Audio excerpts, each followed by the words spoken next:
திருக்குறளுக்கு உரை எழுதியிருக்கிறீங்க. திருக்குறள் 3.0. அந்த எழுதுகின்ற எண்ணம் ஏன்னா நெறைய இலக்கியங்கள் இருக்கு. கடல் போல இருக்குது. அதுல திருக்குறள் மீது அந்த பற்று வந்து, அதை எடுத்து அத ஒரு கவிதை வடிவில அதுவும் குடுக்கணும். ஏன்னா நெறைய பெரிய பெரியவங்கலாம் உரை எழுதியிருக்காங்க. நீங்க அதை எடுத்து அத வந்து ஒரு மாறுபட்ட ஒரு சிந்தனையில ஹைக்கூ கவிதை வடிவில எளிமையா குடுக்கணும். அப்படிங்கிற மாதிரியான அந்த எண்ணம். பொதுவா நம்ம சொல்லணும்னா, "துப்பார்க்கு துப்பாய துப்பாக்கி துப்பார்க்கு துப்பாய தூமழை." எல்லாருக்குமே தெரிஞ்ச ஒரு குறள்.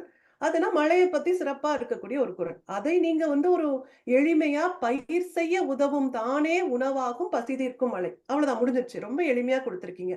இந்த எண்ணம், திருக்குறளை தேர்ந்தெடுத்ததற்கான எண்ணம் என்ன?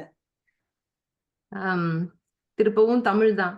இங்க வந்து பொண்ணு தமிழ் வகுப்புல சேர்த்தணும் அப்படிங்கிறதுக்காக தமிழ் பள்ளிகளுக்கு போய் போகும்போது ஆசிரியராக போறதுக்கும் எனக்கு வாய்ப்பு கிடைச்சது. இங்க வந்து பிளேனோ தமிழ் பள்ளி அப்படின்னு சொல்லிட்டு அங்க போனோம். அங்க வந்து அவங்க அவங்க தான் அமெரிக்கா திருக்குறள் இப்ப நானு என்ன முதற்கொண்டு யாருக்காகவா இருந்தாலும் அவங்க தான் முதல் காரணம் அப்படின்னு நினைக்கிறேன் நான். அவங்க ஒரு குறள் $1 அப்படி சொல்லி போட்டிகள் நடத்திட்டு இருந்தாங்க. அதுல தன்னார்வலரா போறது, ஜட்ஜா போவோம் இல்லைங்களா? அவங்க பசங்க எப்படி சொல்றாங்க அப்படிங்கிற மாதிரி போறது. அதுக்கெல்லாம் போயிட்டு இருக்கும் பொழுது அ நெறைய குழந்தைங்க சொல்றது பாவமா இருக்கும். ஏன்னா அவங்க வந்து ஆங்கிலத்துல சிந்திச்சு தானே தமிழ்ல சொல்றாங்க. அப்ப வந்து ரொம்ப திணறுவாங்க. அது எனக்கு அதனால நான் வந்து ஒரு கட்டத்துல இல்ல இந்த வேலை எனக்கு வேண்டாம். நான் வேற ஏதாவது வேலை பார்த்துக்கிறேன்னு சொல்லிட்டு, நான் அந்த ஜட்ஜிங்க்கு போறத நிறுத்திட்டேன். ஏன்னா எனக்கு அ அந்த தடுமாற்றம் ரொம்ப அழகா சொல்லுவாங்க. சில குழந்தைங்களுக்கு முடியாத போது, இ நம்ம நம்ம என்ன அவ்ளோ பெரிய திருக்குறள் அறிஞரா நம்ம போயின்னு சொல்லிட்டு என்ன பொறுத்தவரைக்கும் நான் அந்த வேலைய விட்டுட்டு வேற வேலை பார்க்க ஆரம்பிச்சேன். அப்புறம் திருக்குறள் வந்து நெறைய பெரிய குழந்தைங்க கல்லூரி போற குழந்தைங்க, ஹை ஸ்கூல் போற குழந்தைங்க 500 அந்த மாரிலாம் சொன்னாங்க. அப்ப வந்து கீதா அருணாச்சலம் அப்படின்னு சொல்லிட்டு அவங்க தான் முதல்ல அமெரிக்கால எல்லாத்து 500 சொன்னாங்க. அப்பவே வந்து அ எப்படி இப்படி முடிஞ்சுச்சு அப்படின்னு. ஏன்னா எவ்ளோ வேலை இருக்கும்னு தெரியும் உங்களுக்கு இங்க பெண்களா இருந்தாலும், ஆண்களா இருந்தாலும்.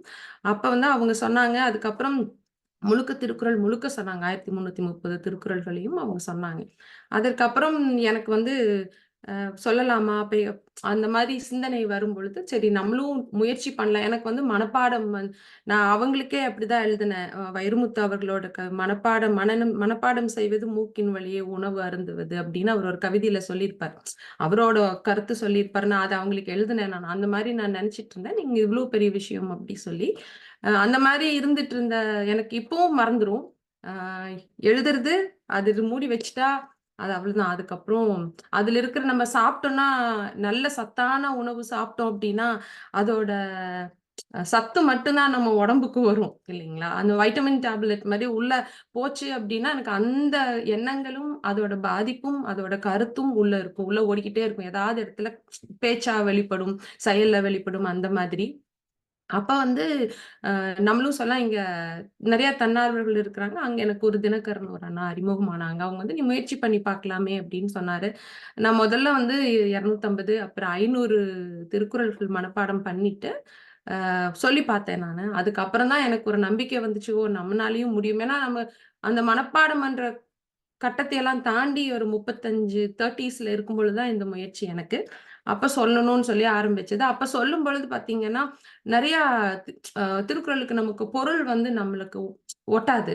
இது இப்படி வேணாம். இது வேற மாரி இருந்தா நல்லாருக்கும். இது எனக்கு உடன்பாடு இல்ல. அப்படிங்கிற பொருள் எல்லாத்தோட பொருளும் பார்க்கும்போது, அதுல பார்த்துட்டு வந்து பெரிய பெரிய அறிஞர்கள் எழுதுனதா இருந்தாலும், இது சின்னதா இருந்தா நல்லா இருக்குமே! அப்படி யோசிச்சுட்டே இருப்பேன். அப்போ அப்பலாம் எழுதணும்னு தோணல. இது நம்மளா எனக்கு தோணுனத நான் படிச்சேன். நான் சொன்னேன். அது விட்டுட்டேன். அப்புறம் எனக்கு அந்த பரிசு வழங்கும் விழால வந்துட்டு, என்ன அறியாம நான் சொன்னதுதான். குழந்தைங்க வந்து ப்ரிப்பேர் பண்ணி போய் பேசல நானு. நான் இந்த மாதிரி குழந்தைங்களுக்காக வந்து புரியிற மாதிரி, இல்லன்னா எளிமையா வந்து உரை எழுதணும்னு நெனைக்கிறேன்னு சொல்லிட்டு வந்துட்டேன். என்னன்னா, அது நமக்கு அது திரும்ப திரும்ப எனக்கு சொல்லி சொல்லி மனசுக்குள்ள ஓடிக்கிட்டே இருந்துச்சு. நம்ம ஏதாவது பண்ணணும். நம்ம சொல்லிட்டோம். எவ்ளோ பேத்து முன்னாடி சொல்லிட்டோம். ஒன் ஆன் ஒன் பேசியிருந்தா தெரிஞ்சிருந்திருக்காது. எல்லாத்து முன்னாடியும் சொல்லிட்டோம் அப்படிங்கிறதுனால, அது ஓடிக்கிட்டே இருந்துச்சு. அதுக்கப்புறம் சரி எழுதலாம். அதுக்கு முன்னாடி 2 புத்தகங்கள் போட்டுட்டு, இது 3வது புத்தகமா காமத்துப்பால் மட்டும் எழுதுனா போதும். ஏன்னா அது எளிமையா இருக்கும். ரொம்ப ரசிச்சு படிக்கலாம் அப்படிங்கிறதுனால, அதோட நிறுத்திக்கலாம் அப்படின்னு இருந்தேன். அதுக்கப்புறம் ஏதோ சின்ன தடை. அந்த புத்தகம் வெளியிட முடியல எனக்கு. அதுக்கப்புறம் முழுக்கவே எழுதலாம் அப்படின்னு ஒரு முடிவுக்கு வந்துட்டு சொல்லி சொல்லி தான் அப்படிதான் எழுத ஆரம்பிச்சது. இது வந்து என்ன அறியாம சொல்லிட்டு, இது சொன்ன சொல்ல காப்பாத்தணும். எல்லாத்துக்கு முன்னாடி சொல்லிட்டோம். சொன்னீங்களே அப்படின்னு 2, 3 பேர் கேட்டாங்க. அப்புறம் எழுதணும் அப்படிங்கிறதுனால, அந்த மாரி எழுதுனது. ஹைக்கூ சொல்ல முடியுமான்னு எனக்கு தெரியல. குறுங்கவிதைன்னு சொல்லிக்கலாம். ஏன்னா, ஹைக்கூக்குன்னு ஒரு இலக்கணம் இருக்குது. அது தமிழன்பன் ஐயாவாகட்டும், அப்துல் ரஹ்மான் ஐயாகட்டும், வேறு வேறு அ விளக்கங்கள் குடுத்திருக்கிறாங்க. எவ்ளோ வேணாலும் இருக்கலாம் வரிகள்ன்னு சொல்லி, தமிழன்பன் ஐயா ஒரு ஒரு பேச்சுல சொல்லியிருப்பாங்க. இது ஹைக்கூ இல்லாம நான் வந்து ரொம்ப இதா சொல்லிக்கிறேன் நானு. குறுங்கவிதைகள்னு சொல்லிக்கலாம். சில சில கவிதைகள், சில பொருள் மட்டும் ஹைக்கூல இருக்குதுன்னு எனக்கு வந்து அ என்னோட புத்தக வெளியீட்டுக்கு வந்து இந்த முருகேஷ் வந்து அவரு ஹைக்கூ நெறைய ம் மாநாடுகள், போட்டிகள் எல்லாம் நடத்திட்டு இருக்காங்க. ஹைக்கூ கவிஞர் அவரு. அவர் சொல்லியிருந்தாரு. இது வந்து முத்துக்குமாரோட திருப்பவும் தமிழ் தந்தது தான். இங்க நான் தமிழ் சங்கத்துல துணைத் தலைவரா இருந்தபோது, முத்துக்குமார் வந்து எங்களோட தான் தங்கி இருந்தாரு. அவரோட கடைசி பயணம், வெளிநாட்டு பயணமும் எங்க வீட்லோட முடிஞ்சுச்சு அப்படிங்கிறது வருத்தமான செய்தி. அவரு அவரோட தம்பி வந்து தான் எனக்கு சொன்னாங்க. அவங்க எனக்கு அவர் வழியா எனக்கு அறிமுகமாயிருந்தாங்க. அப்ப நான் இந்த மாரி பேசிட்டு இருக்கும்பொழுது, இது உரை மட்டும் எழுதுனா பத்தாது. ஸோ நீங்க புதுசா ஏதாவது பண்ணணும்னா, ஒரு ஹைக்கூ ஸ்டைல் ட்ரை பண்ணுங்கன்னாங்க. நான் சொன்னேன், ஹைக்கூ பண்ண முடியாது. ஆனா முயற்சி பண்றேன்னு சொன்னதுல வந்து அவரு தான் அதுக்கு சொன்னது. அதனால வந்துட்டு அந்த 2ம் வந்துச்சுங்க. ரொம்ப சிறப்பு. அ என்னுடைய எண்ண ஓட்டம் என்னவா இருந்துச்சுன்னா, இந்த மாதிரி ஒரு புத்தகம் வந்து நம்ம சின்ன பிள்ளையா இருக்கும்போதே வந்திருந்துச்சுன்னா, இன்னும் எளிமையா வந்து நம்ம அந்த திருக்குறள கடந்து வந்திருப்போம். ஏன்னா, நம்மளுக்கு ஒரு 10, 10 குறள் இருக்கும். நம்ம மனப்பாடம் செஞ்சு எழுதுற மாதிரி இருக்கும். ஆ அதனுடைய பொருளும் வந்து எல்லாமே மனப்பாடம் பண்ற மாரி தான் இருக்கும். ஆனா, இப்ப வந்து இந்த குறள படிக்கும்போது ரொம்ப எளிமையா இருக்குது. சின்ன குழந்தைங்க வரைக்கும் எல்லாருக்குமே புரியிற வண்ணம் இருக்குது. இன்னொரு ஒரு கேள்வி நீங்க சொன்னதுனால எனக்கு ஒரு கேள்வி. அதாவது நம்ம அந்த மனப்பாடம் பண்ற அந்த திறமை இருக்கு இல்லையா? இங்கேயுமே எங்க கலிஃபோர்னியாலயுமே நெறையா குறள் மன்றங்கள்ல நெறையா மனப்பாடம் பண்ணி ஒரு குறள் $1 நடத்துறாங்க.